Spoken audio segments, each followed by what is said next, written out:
लेकिन उस समय जबलपुर से यहाँ तक आने का किराया नहीं था। तो गरीबी इस तरह थी कि मैं बचपन में भीख मांगता था गांव-गांव में, घर-घर जाके। तो किराया ना होने से, व्यवस्था ना होने से मैं 1 साल तक आया नहीं, तो मैं 1 साल कुछ भी नहीं पढ़ा, केवल गैया चराता रहा। लेकिन था मेरे मन में कि मैं पढ़ूंगा तो वृंदावन में ही पढ़ूंगा।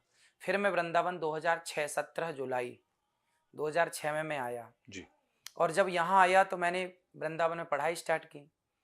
और पढ़ाई जब शुरू हुई तो भगवान की कृपा से, बिहारी जी की कृपा से उन्होंने स्वीकार किया।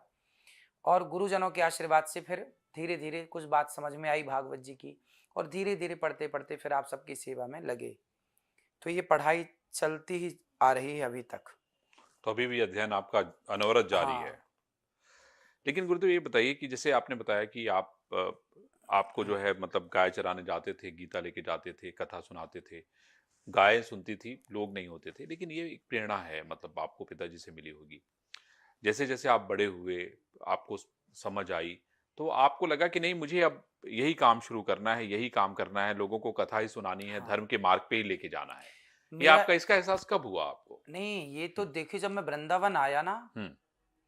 तो मेरे को पक्का हो गया कि मेरे को कथा सुनानी, भागवत ही सुनाऊंगा मैं। मेरे पिताजी ने बोला कि तुम यज्ञ करना सीखो, हम्म। कर्म कांड हम्म। बोलते हैं उसको। हम्म। हम्म। बोले आप कर्म कांड करो। हम्म। मैंने कहा नहीं, मैं कर्म कांड नहीं करूंगा, मैं भागवत ही सुनाऊंगा। पिताजी ने कहा कि भागवत कौन सुनेगा रोज रोज। मैंने कहा हम्म। नहीं, कोई बात नहीं, पर मैं भागवत ही सुनाऊंगा और भागवत ही पढ़ूंगा। तो मैं दिन रात भागवत ही पढ़ता रहा। हम्म। मैं तकिया भी भागवत जी की रखता था। इस तरह से मैं पढ़ा, इस तरह से मैं कार्य किया अपने। मैंने जो काम आज तक किया उसे बहुत लगन से किया। सबसे बड़ी बात यह है कि आप जो करते हैं ना उससे प्यार करिए। मैं भागवत जी से इतना प्यार करता हूं आज भी। हम्म। और तब तो बच्चा था, कुछ समझ नहीं थी। लेकिन मैं तकिया भागवत जी की रखता था, नीचे भागवत जी, ऊपर भागवत जी, भीतर भागवत जी, बाहर भागवत जी, सब जगह। जागूं तो भागवत जी, सोऊं तो भागवत जी। मतलब अपने आप को आपने पूरी तरीके से समर्पित कर दिया। तो फिर भागवत जी ने हमें स्वीकार किया। जब हम ग्रंथ को स्वीकार करते हैं, ग्रंथ में श्रद्धा रखते हैं, जी, जी। और ग्रंथ जब हमारी शरणागति देखता है तो ग्रंथ भी हमें स्वीकार करते हैं। हमारे वेद जागृत हैं, हमारे पुराण जागृत हैं। कोई केवल लिखे काला अक्षर नहीं है, जी। वो जागृत हैं। कृष्ण प्रत्यक्षः कृष्ण एव ही, साक्षात श्री कृष्ण ही भागवत हैं। तो उन्होंने मुझे फिर स्वीकार किया। और फिर भागवत जी के कुछ अक्षर पढ़े। उसके बाद फिर कथा शुरू की। और मेरा एक ही लक्ष्य था, भागवत सुनाना, दूसरा कोई था ही नहीं। दूसरा लक्ष्य तो होता तो मैं भटक पहली जाता। गुरुदेव इतनी चर्चा कैसे शुरू हो गई? मतलब आप इतने बड़े संत महात्मा दुनिया भर में मैं देखता हूँ गजब की फैन फॉलोइंग है। महिलाएं तो आपके लिए मतलब कितने घंटों घंटों खड़ी रहती हैं, कुछ भी सवाल पूछती हैं आप उसका जवाब भी देते हैं, रास्ता बताते हैं। रास्ता देखिए ऐसा है ना कि लोग बहुत सारे प्रश्नों से उलझे रहते हैं। जी। ईश्वर है तो दिखता क्यों नहीं, हम्म। और शंख क्यों बजाते हैं, घंटी क्यों बजाते हैं, हम्म। ये क्यों करते हैं। हम्म। वो ये सामान्य क्वेश्चन है। हम्म। इनका उत्तर उन्हें देने वाला कोई था नहीं। अब कहाँ जाएं, बड़े बड़े संतों के पास जाएं तो वो किस तरह बात करें, हम्म। उन्हें संकोच लगता था। हम्म। पर यहाँ फिर क्या हुआ, उन्हें खुला मंच मिला हम्म। कि आप निसंकोच आइए, हम्म। अपनी बात रखिए, हम आपसे जो बनेगा। मैं सर्वज्ञ हूं ऐसा नहीं है, हम्म। मैं सब कुछ जानता हूं ऐसा नहीं है। जो हम्म। जानता हूं, हम्म। जो मुझे आता है, हम्म। वो मैं आपका उत्तर देकर आपकी सेवा करूंगा। तो इस तरह से लोग आते हैं और अपने प्रश्न रखते हैं, और जो बनता है आपको आनंद भी आता है उसमें? अच्छा है। इसी बहाने लोगों को ज्ञान भी मिल जाता है, थोड़ा हंस लेते हैं। अच्छा गुरुदेव ये बताइए कि जब आपको गीता, धर्म, कृष्ण इन सारे में जब आप रम गए तो गृहस्थ जीवन में कैसे चले गए आप? आप क्योंकि उसका उसका कैसे संयोग बन गया? क्योंकि हमारे यहाँ पे आध्यात्म का मतलब ये नहीं है कि आप गृहस्थ ना हो। वशिष्ठ जी राम के गुरु हैं, हम्म। वो भी गृहस्थ हैं। माता अरुंधति उनकी पत्नी है। भगवान राम गृहस्थ है, माता सीता उनकी पत्नी है। तो हमारे यहाँ तो सारे ऋषि, अधिकाधिक ऋषि जी। गृहस्थ हुए हैं। जहां भगवान श्री कृष्ण पढ़ने गए सांदीपनि जी के यहाँ, हम्म। वो सांदीपनि जी गृहस्थ थे। सुदामा और श्री कृष्ण जहां पढ़े हम्म। उज्जैन में, वो गृहस्थ थे। तो हमारे यहाँ ऋषि परंपरा रही है और वो गृहस्थ परंपरा रही है। गृहस्थ में रह के आप जो कार्य करें वो समर्पण भाव से प्रभु के लिए करें। तो मैं गृहस्थ में रह करके जो सेवा करता हूँ, आज गौरी गोपाल आश्रम में 275 285 माताएं हम्म। और लगभग 30,000 लोगों का पर डे भोजन निःशुल्क, ये गृहस्थ में रह के ही संभव है। तो ये किसने इसमें इसमें अगुवा कौन बना? कैसे जो है आपने अपनी जो है अर्धांगिनी है उनको पसंद किया? क्योंकि मैं तो कुछ कुछ पता किसी को है नहीं, तो मैंने कहा कि मैं तो ये सवाल पूछूँगा गुरुदेव से। तो हम लोगों का तो माता-पिता की राजी मर्जी से विवाह हुआ। अच्छा, जो परंपरा थी वही परंपरा को फॉलो किया गया है। अच्छा उसी को फ़ॉलो आपने हाँ, किया और बिल्कुल। पिताजी ने जो तय कर दिया आपने उसको हाँ, मान लिया। माताजी ने, पिताजी ने जो देखा, जो तय किया, जो उन्होंने कहा उन्हीं के रास्ते पर चले और विवाह हुआ। और हमारी पत्नी के आने के बाद जैसे कहते हैं ना घर में लक्ष्मी आती है, हुँ, हुँ, तो सब बरकत होती है। हुँ, उसी तरह जब हमारी पत्नी आई तो निश्चित ही उनके आने से एक नया हुँ। एक नया रास्ता दिखा। बिल्कुल, बिल्कुल। तो ये कहते हैं वो बहुत अच्छा भजन गाती हैं। हाँ, जो भी है भगवान का प्रसाद है, उनके पास भी जो गाती हैं। आप लोग पसंद करते हैं, हुँ। यही कृपा है। अच्छा गुरुदेव अभी मैं देख रहा हूँ कि क्या बोलते हैं आपके फॉलोअर जो है बहुत हो गए हैं, मिलियन और वो विलियन की तरफ बढ़ रहे हैं।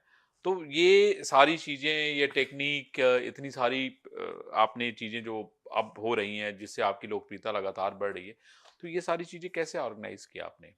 लोगों के मन में ये सवाल होता होगा कि भाई गुरुदेव तो कल आए हैं और आज दुनिया भर में उनका नाम हो रहा है, डंका बज रहा है, हैं? दुनिया भर के जो फॉलोअर्स हैं वो भारत आना चाहते हैं, आपसे मिलना चाहते हैं, आपसे सवाल करना चाहते हैं, आपके साथ पिक्चर खिंचाना चाहते हैं, है ना? देखिए, सेवा में बहुत बड़ी शक्ति है। हुँ, हमारे यहाँ श्रवण को क्यों जानते हैं? हुँ, सारी दुनिया जानती है। जी। हम भारतीय तो जानते ही हैं। हाँ, हाँ, नहीं दुनिया जानती है।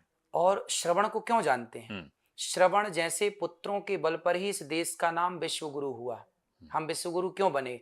हमारे पास सोने की चिड़िया थी, हम पैसे वाले थे भारत, इसलिए विश्वगुरु नहीं था भारत, पैसे के बल पर। जी। हमारे संस्कारों के बल पर हम विश्वगुरु थे। संस्कार क्या? श्रवण कुमार जैसा संस्कार जो अपने माँ बाप के लिए इतना समर्पित है। राम जैसे संस्कार के माँ ने कहा कि वनवास जाना है, पलट कर एक बार भी नहीं कहा माँ मेरी गलती क्या है, क्यों जाऊं वनवास। एक बार पूछते तो राम जी क्यों जाऊं, क्या गलती है मेरी। नहीं, माँ ने कहा है हुँ, तो जाना है। ये जो मातृदेवो भव, हुँ, पितृदेवो भव, हुँ, देखिए वेद के 4 वाक्य हैं। जी, मातृदेवो भव, पितृदेवो भव, अतिथि देवो भव, आचार्य देवो भव। जी, 4 वाक्य हैं वेद के, यहां से वेद प्रारंभ होता है। जी, अब इन चारों को भी ये दास अनिरुद्ध ने फॉलो किया। मातृदेवो भव, मैं माओ की सेवा करता हूँ। गौरी गोपाल आश्रम में ब्राह्मण क्षत्रिय वैश्य शूद्र चारों माँ है, लेकिन मैं सबके पांव दबाकर सेवा करता हूँ। आज तक मैंने किसी माँ से नहीं पूछा कि आपकी जाति क्या है।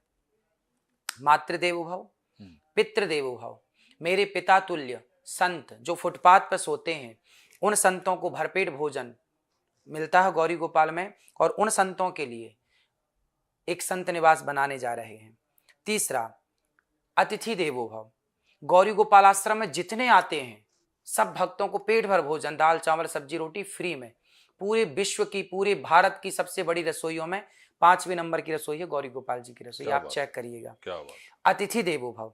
और चौथा, आचार्य गुरुजन, मेरे से जितना हो पड़ता है गुरुजनों की सेवा करता हूं। आपने देखा होगा मैं ब्राह्मणों के चरण धुल के पीता हूं, सबकी सेवा करता हूं। तो 4 वाक्य है ना, एक व्यक्ति वो है समाज में जो केवल 4 बातें केवल वेद की बता रहा है। हुँ, एक तो होता है बताना कि आपने 4 बातें याद कर ली, आपने हमें पेस्ट कर दिया, बता दिया। हुँ, एक वो है जो हम बता भी रहे हैं और ये चारों को कर भी रहे हैं। 5वां गौरी गोपाल गुरुकुल है। आज मेरी आयु 33 साल की है। जी, इस 33 वर्ष में 150 बच्चे गौरी गोपाल गुरुकुल में निःशुल्क पढ़ना लिखना खाना पीना पुस्तक कॉफी किताब सब फ्री। 150 बच्चे जिनके माँ बाप असमर्थ हैं, गरीब परिवार के सारे बच्चे गौरी गोपाल गुरुकुल में रहते हैं और बच्चे पढ़ते हैं। तो ये सारी सेवाएं जब लोग देखते हैं, आप देखते हैं, तो आपको लगता है कि हाँ हमें इन सेवाओं से जुड़ना चाहिए। इसलिए इन सेवाओं, मेरी कोई उपलब्धि नहीं है, मेरी कोई पहचान नहीं है, मेरी कोई ख्याति नहीं है, पहचान है सेवाओं की। मुझे कौन जानता है? यदि मैं सेवा ना करूं तो मुझे कौन जानता है? तो मेरे पीछे जानने वाले जो हैं वो केवल सेवा को फॉलो करते हैं, सेवा को प्यार करते हैं।